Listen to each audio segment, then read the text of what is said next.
Olá, eu sou a Roberta Fogueiral. Se você não me conhece, eu sou advogada, eu sou sócia do canal Aduaneiro.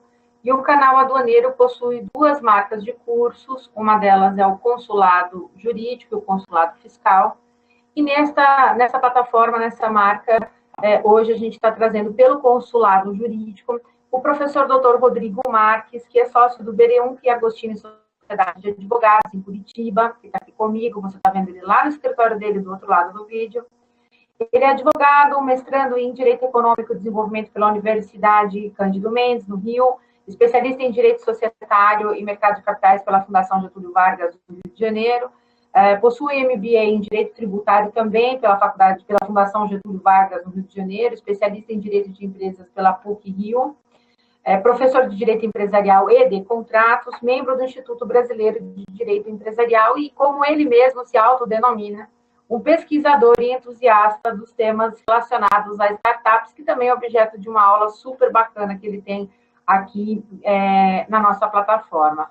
Então, oi, professor, bem-vindo ao Consulado Jurídico. A entrevista de hoje, não se preocupe, isso vai gerar um e-book com todas essas perguntas, essas dicas que o professor vai dar, respondidas, tá? Então, se você tiver interesse, vai aparecer para vocês aí no vídeo um e-mail, um link, onde você clica e vai baixar esse e-book totalmente gratuito, sem problema nenhum. Tudo bem, professor?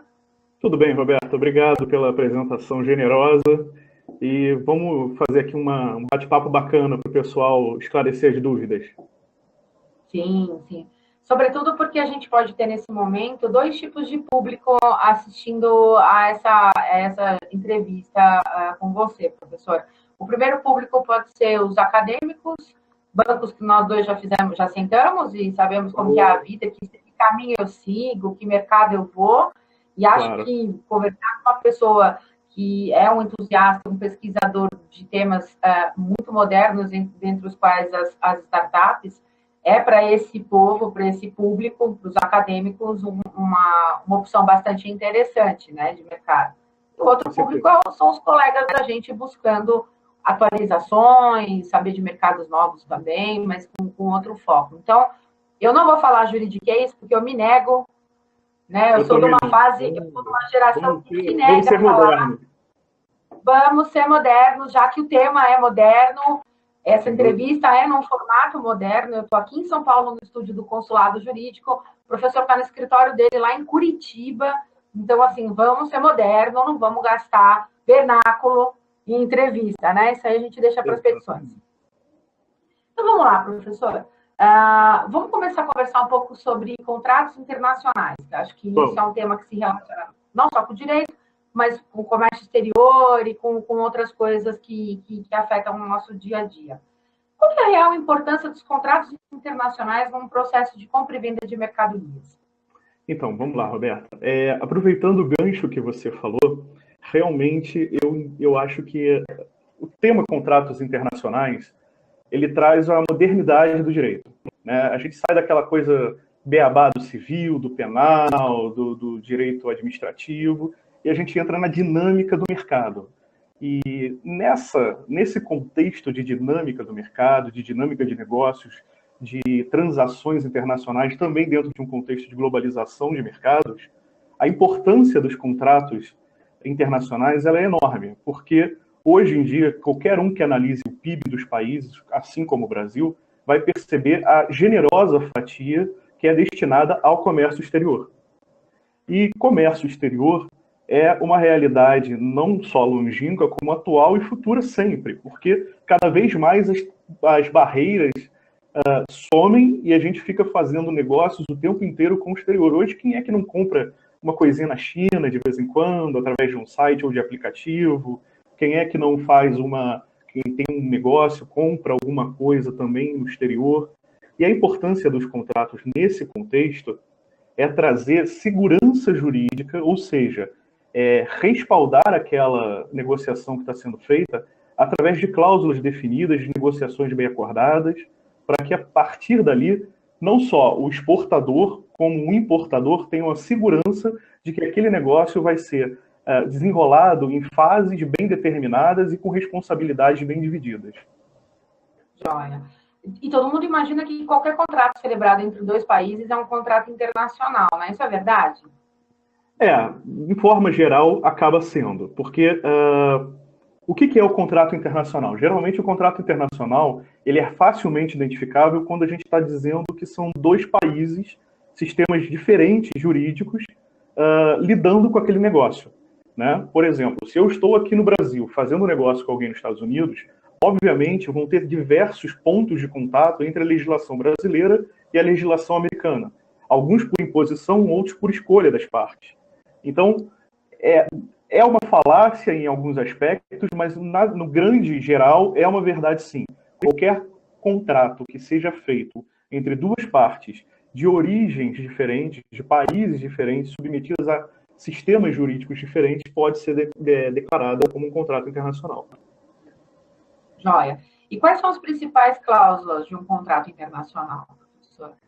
Basicamente, no geral, ficam muito parecidas com as cláusulas dos contratos internos, que é parte, objeto, valores, responsabilidades, definição de alguns aspectos tipo multa condenatória, arbitragem. Agora, eu acho que o contrato internacional ele ganha um contorno especial em termos de cláusulas quando a gente está falando de foro, a eleição do foro, porque o foro ele influencia diretamente na forma como aquele contrato vai ser julgado, e concomitante ao foro, ou agregado ao foro, vai ter também a eleição da legislação que vai reger aquele contrato, porque na omissão vai ser regida pela legislação de ambas as partes. Isso pode ser extremamente danoso para quem está fazendo aquele contrato. E eu acho que na hora da arbitragem, a eleição de uma boa Câmara de Arbitragem Internacional faz a diferença entre o negócio ser rapidamente concluído ou ter muita dor de cabeça aí no meio, né?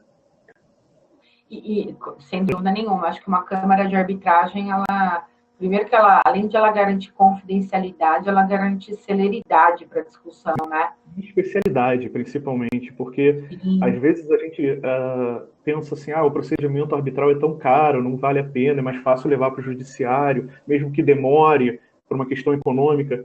Só que o judiciário, na maioria das vezes, ele não tem capacidade técnica para analisar o negócio. É óbvio que os juízes são extremamente capacitados para analisar os contornos jurídicos do contrato, mas não o negócio propriamente dito. E quando você leva para a arbitragem, normalmente você está levando para um técnico, uma pessoa da área que tem capacidade negocial, que tem capacidade técnica, por ter vivenciado a realidade em algum momento. Sem dúvida nenhuma. E quais são as principais características desses contratos? Esses contratos, eles geralmente têm elementos de extraneidade, e como são ditos, né? As características de um contrato internacional é você identificar que esses contratos, eles têm partes diferentes, de países diferentes, que têm legislações agregadas de formas diferentes, que têm elementos que precisam ser descritos pormenorizadamente para evitar que sejam atraídas objetos de legislações diversas que não gostariam que estivessem naquele contrato, naquele momento. Geralmente eles são contratos com muitos anexos, porque eles trazem pormenorizadamente, às vezes, as notas de pedidos, os objetos de um serviço que esteja sendo feito agregado àquela compra, traz os movimentos de transporte, tudo que estiver sendo envolvido naquela negociação. Então, as características muito fortes dos contratos internacionais não é somente o fato deles serem internacionais por terem países diferentes negociando, mas sim também por terem costumes diferentes sendo agregados naquele negócio que está sendo feito. Sem dúvida. E também, desculpa, Roberto, mas só para pontuar uma coisa que é muito comum, é que esses contratos sejam bicolunados. Ou seja, que de um lado ele tem uma língua e de outro a outra língua da outra parte, para que ambas as partes possam ler simultaneamente o contrato e fazer uma correlação direta. E isso é importante, nem está no nosso script de perguntas aqui, daí eu vou colocar, não sei, até para deixar isso mais dinâmico, mais bacana. As pessoas acham que colocar bicolunado é jogar no Google Translator e beleza. E isso é perigosíssimo, porque a língua mãe de cada um deles a gente precisa trazer para o contexto jurídico, e às vezes uma palavra no Brasil, se você traduzir ao pé da letra para o inglês, não vai fazer o menor sentido aquela cláusula, né? Então, por exemplo, eu já vi problemas de discussões em contrato, só para a gente ilustrar isso, numa situação num contrato de prestação de serviços internacionais, que é a minha praia, e aí no português estava, olha, você vai prestar o serviço para mim e eu vou lhe pagar, né? E no inglês a tradução assim, você vai prestar o pagarei. E no Brasil, o reembolso é muito diferente de pagamento, principalmente para o aspecto contábil. Então, foi feita uma tradução do Google Translator da vida, né? E isso deu uma confusão enorme, porque na hora de fechar o câmbio, o banco não aceitava uma determinada natureza, uma outra natureza tinha piscofins, aquela não tinha, que reembolso não tem piscofins, e serviço... Nossa, aquilo virou uma salada. Bom, parou tudo, não conseguiu fazer o pagamento da operação, e aí, por fim, eles entenderam que precisavam gastar com uma tradução que não necessariamente precisava ser juramentada, mas precisava ser feita por uma pessoa técnica, né? Não pode ser de qualquer jeito. Sem dúvida. Né? Não, isso que você está falando, Roberta, é uma realidade que a gente enfrenta. No inglês, é muito comum a pessoa falar, não, é normal, o Google já está bem desenvolvido, ele vai conseguir. Sim. E é horrível, não só no inglês, como em diversas outras, porque é o seguinte, às vezes, o costume local no desenvolvimento de um contrato faz com que eles usem expressões que nenhum dicionário vai conseguir entender. Não vai fazer o menor sentido dentro da cláusula. Exatamente. Com certeza. Isso é importante, porque às vezes uma economia de 400, 500 reais na tradução de um contrato, com um serviço especializado, numa pessoa que é nativa, etc. O advogado nem sempre vai conseguir fazer aquela tradução, mas empresas especializadas que cobram 400, 500 reais para fazer uma tradução, evitam dores de cabeça assim, incríveis no contrato, né? Isso porque o inglês está lá, você vai chinês e outras coisas, né? Contratos alemães, que são bem mais complexos. Então... Eu me divirto quando eles chegam para mim, né? Com certeza. Não sei, não saberei, né? Quais são os elementos de conexão desses contratos, né? Na verdade, o que são esses elementos de conexão desses contratos internacionais, professor? Vamos lá. Eu até já citei a palavrinha que é bem técnica, mas vamos abolir essa tecnicidade, né? Na técnica se chama pontos de extraneidade. O que são esses pontos de extraneidade? Nada mais são do que aqueles elementos que a gente identifica como sendo elementos de um direito alheio, de um direito diferente do direito brasileiro, por exemplo. Nacionalidade é um exemplo extremamente comum, porque duas partes celebrando um contrato com nacionalidades diversas atraem a legislação do seu país no que diz respeito ao tratamento que os nacionais recebem. Então, esses elementos de extraneidade são elementos como nascimento, local da celebração do contrato, local da execução do contrato, o valor dependendo da moeda, porque tem países que para você fazer a conversão é complicado. Exemplo, Brasil, você precisa de autorização do Banco Central para fazer remessa para o exterior, para fazer o aporte do exterior para cá, você precisa converter, precisa pagar IOF. Tem coisas que cada legislação vai reger de uma forma diferente. Então, esses elementos de extraneidade nada mais são do que aqueles elementos que não estão expressos no contrato, não é uma cláusula dizendo quais são aqueles elementos, mas que eles têm que ter um cuidado, a pessoa tem que ter um cuidado de não deixar que uma norma jurídica que não facilita em nada, de repente, aquela negociação, seja traída para aquele contrato por conta desses elementos. Vou dar um exemplozinho bem fácil. Artigo 9º da LINDB, que é a Lei de Introdução do Direito Brasileiro, das normas do direito brasileiro. O artigo 9º define que o local da execução do contrato vai sair o local onde o contrato foi celebrado. E isso pode atrair a legislação brasileira. Olha que problema.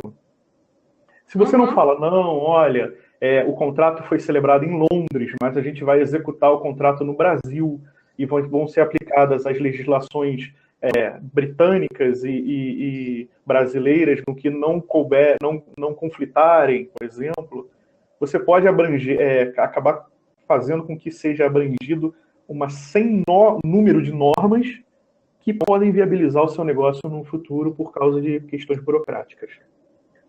Exatamente.